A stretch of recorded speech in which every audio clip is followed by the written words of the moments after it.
Tired of your Apple account balance just sitting there? Let's unlock its potential by transferring it directly to your Apple Pay Cash card for everyday spending. First, let's get started by locating the Wallet app on your iPhone. It's where all your digital cards live. Go ahead and tap the icon to open it. Once you're in the Wallet app, find your Apple Pay Cash card. It usually has the Apple logo and the word cash displayed. Select it by tapping on the card. Now, look for the three dots, often called an ellipsis, in the upper right-hand corner of your screen.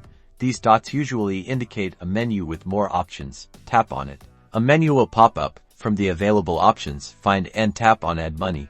This is how you'll bring your Apple account balance into your Apple Pay Cash card. You should see your Apple account balance already selected as the source of funds. If not, you can change it by tapping on the current funding source and choosing your Apple account.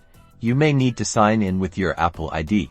Enter the amount you want to transfer. Keep in mind there might be a minimum transfer amount, and then tap Add to initiate the transfer. Your iPhone may ask you to confirm the transfer using Face ID, Touch ID, or your passcode. Once confirmed, the funds will be instantly available on your Apple Pay Cash card. Now you can use it online, in stores, anywhere Apple Pay is accepted.